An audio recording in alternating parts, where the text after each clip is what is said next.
How many of you know that sometimes you just need big brothers in your life to get where you feel called to go? And for me, I hang out with Kevin and the Ridgepoint pastoral staff, and I'm just like, am always in awe about how much I am learning and how amazing they are doing ministry at Ridgepoint. And when God first gave me this vision for planting the Boulevard, I didn't care about denominations. I didn't care about people groups. I just said, God has called us to plant a church that invites all people in to hear the gospel and be transformed by the love of Jesus. And so I casted the net very wide.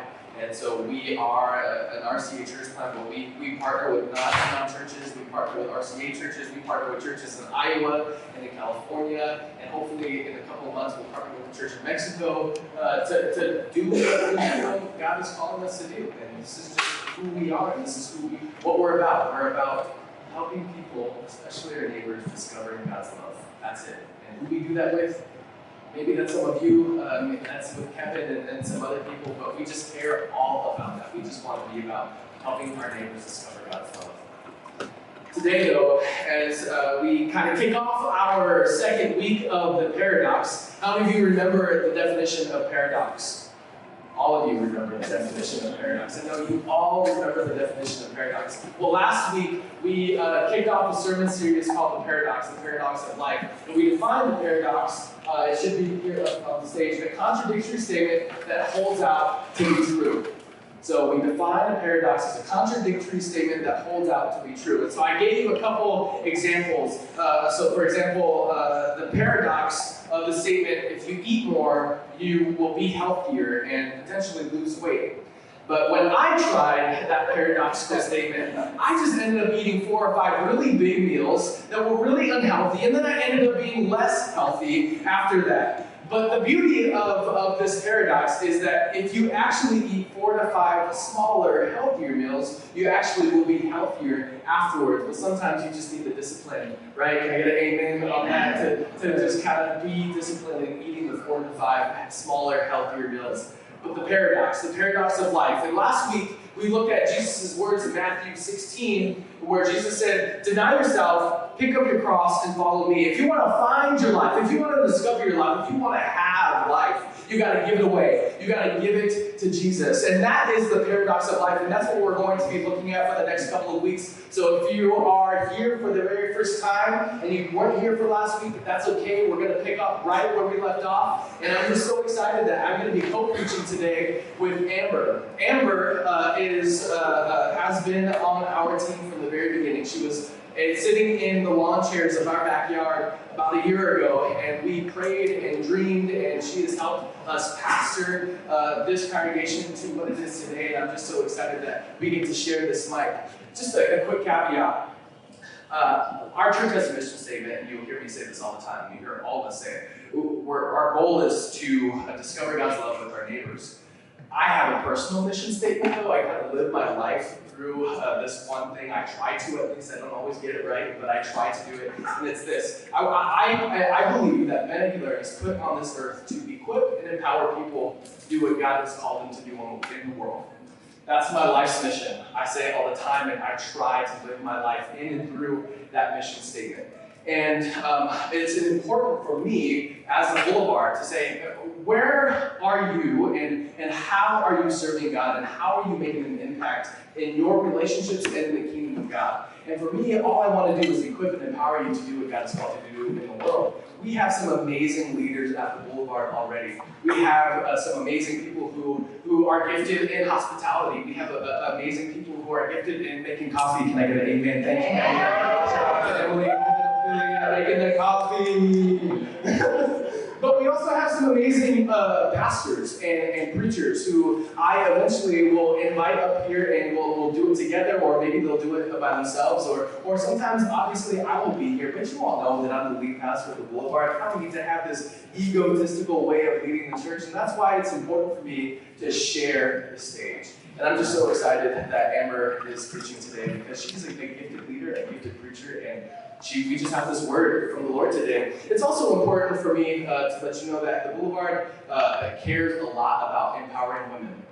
The church hasn't really gotten a lot of things right, but one thing that the Boulevard will try to get right all the time is empower women to do things like preach. That's just an important thing, and sometimes it's a little contentious, but I'm just going to go out and say that we empower women, and women are called to be preachers. But the paradox. Let's get back to sorry for the caveat. I do that a lot. If we hang out, you'll hear me kind of making a lot of caveats. The paradox. Today, what I want to look at today is actually something that I had to rush out and buy this week. It's a slingshot. And can you imagine what kind of paradox that we're going to be talking about today? Well, it reminded me of my childhood.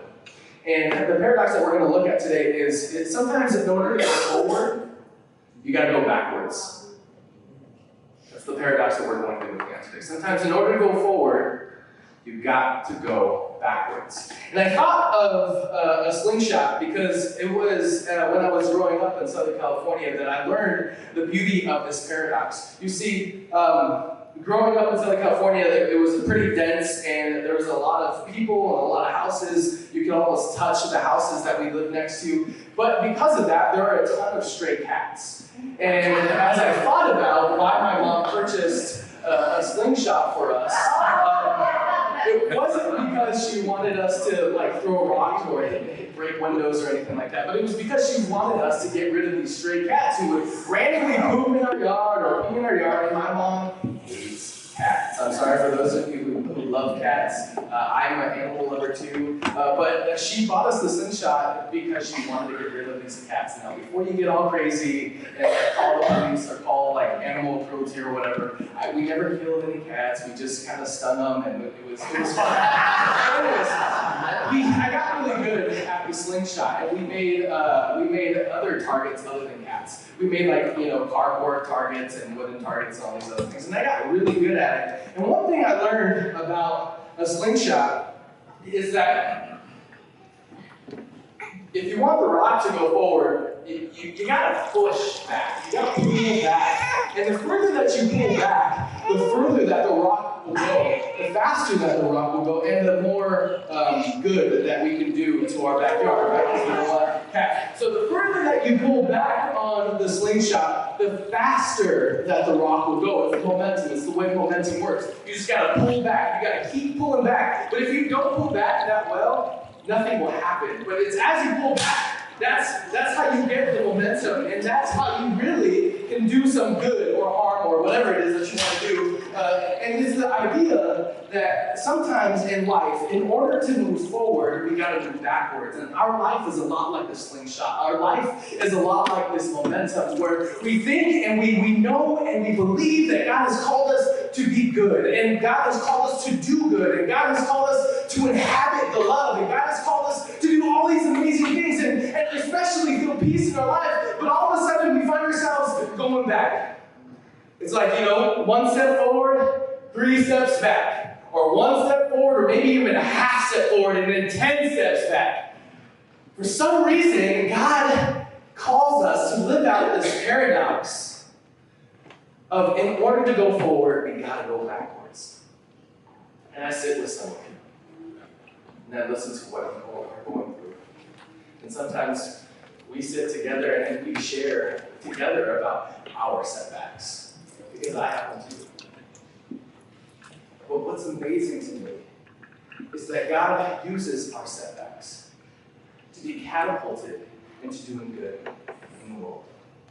God uses our setbacks to be thrusted into the world to show the love and grace and mercy of God. Because the further back we go, and the further back that either we go ourselves or just somehow the world kind of pushes us backwards, the further back we go, the further forward we can go, because we can share and embody and give that much more love and grace to the world. The more that we experience the love, grace, and mercy from God, the more that we step back time and time again, and the more that we experience the same love, the radical love, and the radical grace of Jesus Christ, the more that we can spread to the world. The paradox, folks, is sometimes we have to go backwards in order to go forward. And today, we're going to be looking at the life of Joseph, who has a similar story, who knows deep down in his heart and in his body, in his gut, that he is called to do something amazing for God's people. But he finds himself taking steps backwards. He finds himself actually in a pit, in a dark pit. The momentum is important, folks. So as Amber comes, I would like to pray for her and pray for this message. Gracious God, I thank you so much for your presence. I thank you that you are God and you are present with us. Lord, I thank you that you have gifted us with amazing leaders, not just Amber, but there are people in these chairs that are so gifted. And I thank you that some of us are maybe in the background and maybe have taken a few steps backwards. But Lord, I pray that today, through this message, your Spirit will speak to us and you will allow us to move forward with our life because we are able to proclaim the grace and love that you have for us. So Lord, I pray for my friend Amber. I pray that you bless her in this time. I pray for us as we open up our hearts and eyes and ears to hear your word. Amen. I'm Amber Taylor, and I've been with the Bulls for a year now, since we met in the backyard of Ben's house. So excited and privileged to be able to share a word with you today. So Ben originally asked me to preach months ago as he was kind of setting the calendar for the first sermon series. And it was only about a month and a half ago that I realized it was the second Sunday of launch that he was having me preach. So even, myself, I was like, are you sure you want me to do this the second week of launch? If you really want to have a guest preacher that soon. And then I also realized that not only was I preaching the second Sunday launch, but I was preaching the story of Joseph, which just happens to be my least favorite story in the Bible. It hasn't always been my least favorite book. It all started 4 or 5 years ago. I had this delightfully wonderful roommate at her friend's house at Western Seminary, and her favorite movie happened to be Joseph and the Amazing Technicolor Dreamcoat, a musical starring Johnny Osmond that is full of dramatic narration. Stephanie can attest to this. She was my roommate. She would watch this movie over and over again, and she would act out all the parts, and it just was filled with annoying songs that get stuck in your head. The worst type of song that you do not want to get stuck in your head, but it just gets stuck and you can't forget it. So it's been really good for me to spend time in the book of Joseph, because over the past few weeks, as I've read the story, as I've been in the Word, I remember that the story of Joseph isn't about the annoying sons, the Osmond things, or the crazy outfits that are in the musical, but it's about a guy who feels called by God to do amazing things and finds himself in the pit. And a story about a God who is with him in the midst of the deepest and darkest. So I'm going to do a little paraphrase of the story. Some of you maybe are really familiar with the story. Maybe you've seen the silly musical, or maybe your high school has acted out this musical before. Maybe it's one of your favorite stories in the Bible. Some of you might not have heard it at all in your life, and that's okay. We just want everyone to summarize it. So Joseph is a boy that is raised in the land of Canaan. His father is Jacob. He is one of 12 sons, and he's the favorite. He's Jacob, his father's favorite son, and he marks his favoritism to Joseph by giving him a coat of many colors. And obviously, this didn't sit well with his brothers. They were really jealous of Joseph. They began to hate Joseph. They even wanted him killed. They didn't like Joseph. And Joseph didn't make things better for himself. He tattled on his brothers when he could. He told them of these dreams that he had, that one day he would rule over the land, that he would rule over his brothers and rule over his father. And they didn't like this. And I can't blame them. Which leads us to our passage today. So if you have your Bible, you can turn to Genesis 37. It's going to be up on the screen as well. Genesis 37, verse 18.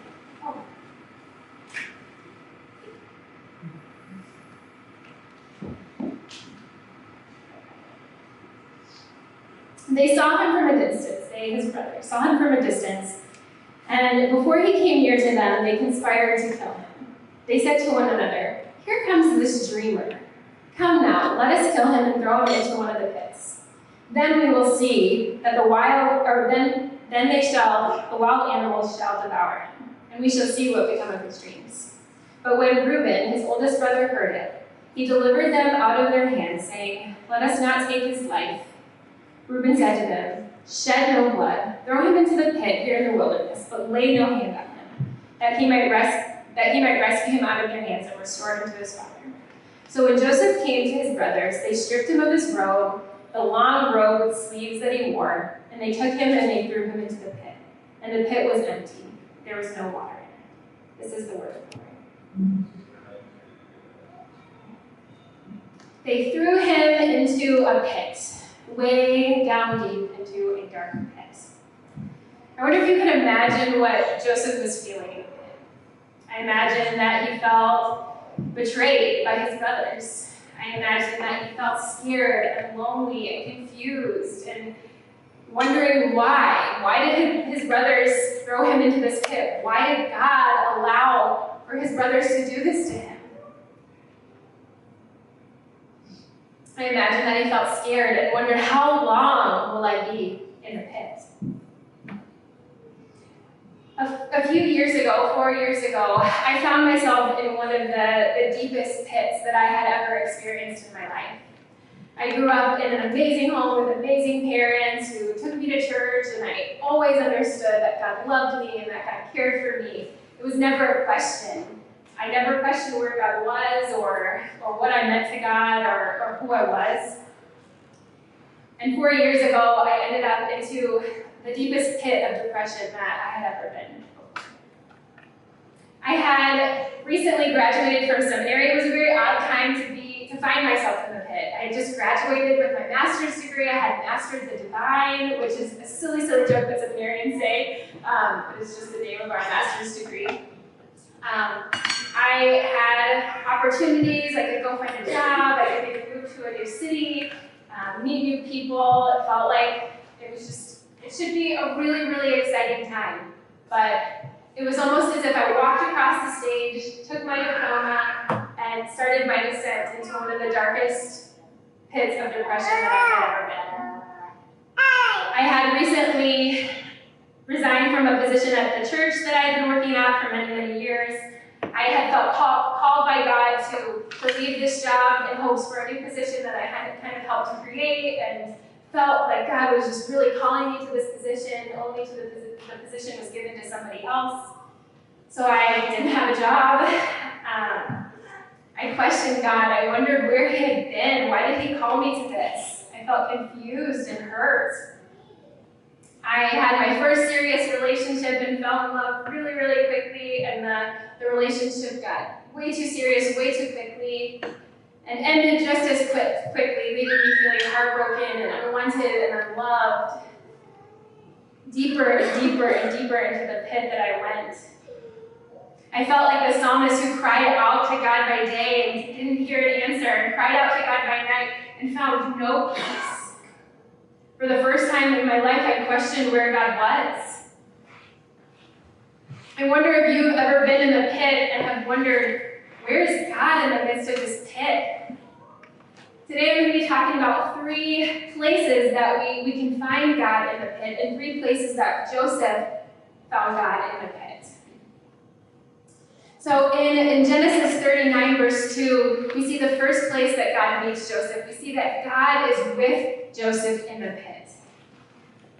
One of my favorite authors, she's a speaker, an author, and social worker, who does some work on courage and vulnerability and empathy. Her name is Brene Brown, and she describes empathy as feeling with people. And I love the way she describes that, because I think it perfectly describes how God meets us in the pit. God feels the pit with us. It's not like God is standing at the top of the pit kind of waving to us, saying like, man, it's scary down there. I do not want to be where you are. No. God climbs down into the pit with us and sits with us and says, I know what it's like down here, and it's dark, and it's scary, and I know you're afraid, but I'm here with you, and I know what it's like. We see in the Gospels that God comes to earth in human form in the person of Jesus Christ. He takes on flesh so that he can empathize with our situation, so that he can feel our situation. He can feel the pit with us. God is not so far removed from us that he can't feel the pit with us. So God is with us in the pit, and he is feeling it with us, and he is holding us, and he is collecting our tears. In Genesis 39:21, the story goes on to say that Joseph gets out of the physical pit pretty quickly, but then he's sold into slavery, which is kind of a different pit in itself. He becomes friends with the person that he's sold into slavery with, Potiphar. And God finds favor with Joseph and is with Joseph. And Potiphar is friends with Joseph, which is a different kind of relationship between a slave and a slave owner. That is until Potiphar's wife accuses Joseph of rape. And so Potiphar throws Joseph into prison, another pit. But it says in Genesis 39:21 that God is with Joseph and shows Joseph his steadfast love. Steadfast love, or hesed in the Hebrew language. The Old Testament in scriptures is originally written in Hebrew. And the word for steadfast love in Hebrew is hesed. Can you say it with me? Hesed. I gotta get that guttural, really bad at it, so I don't do it very well. But hesed. So steadfast love or hesed. Joseph is shown God's steadfast love. I love this word. It's probably one of my favorite words in the Hebrew scriptures. It's tattooed on the back of my ear, and my dad has it tattooed on his wrist. Hesed. It is a big word that is different than other types of love. We see in the Old Testament that it is used almost exclusively for God's covenantal love with his people. Hesed, or steadfast love, is an expansive, unconditional, unchanging, hope-filled love that extends grace to us. It's a love that doesn't leave us in the pit and leave us unchanged. It's a love that encourages us to have hope that the pit isn't the end of our story, that it's a love that doesn't leave us in the pit, but helps us to know that we can have hope. So Joseph is shown God's steadfast love, and God is with Joseph in the pit. The last way that we see that God shows Joseph his faithfulness is that in the pit, God is with Joseph, showing him his steadfast love, and he's growing him and stretching him and molding him for the plans that God has for him. We see in Joseph's story that he's in prison for 2 years. That's a long, long pit. But God is with Joseph, and he is preparing him to lead his people through famine. He is preparing Joseph to encounter his brothers, the brothers that threw him in the pit originally and got him in this situation. And he shows forgiveness and kindness to his brothers. God is working and molding and shaping Joseph for the work that he has called him to do. One of my favorite images of God is of God as the gardener and as us as the land or the soil or the tree that gets pruned. And God as the gardener, his work is to plow the land and to till the land and is to cut off bad fruit and to pluck bad fruit from the trees. This isn't a comfortable thing for the soil or for the trees. It's a painful, hard time. And God has to really dig in there and cut off all the bad fruit. But he does this so that we can be grown and stretched to do the work that God has called us to do. And this is what happened to Joseph in the pit, and this is what happens with us in our pits. My pit of depression lasted about 2 years, about the same time that Joseph's lasted. I am not here to tell you that remembering all these 3 things, these ways that God meets us in the pit is easy. I didn't want to hear it when I was in the pit. it was so hard for me to understand where God was in the midst of the pit. But God sent people in my life to remind me of the ways that God was with me in the pit. And I still don't remember, but they believed it for me, and they entered into the pit with me. And they reminded me over and over and over again that God hadn't left me. And that God loved me, and that God was going to still use me in my life. I don't know what kind of pit you're in this morning. Maybe it feels like your marriage is falling apart. Maybe you have been unemployed and have been looking for work for weeks and months and years. Maybe, like me, you were in the pit of depression. I don't know what kind of pit you're in today, but what I do know is that we serve a God who is with us in the pit.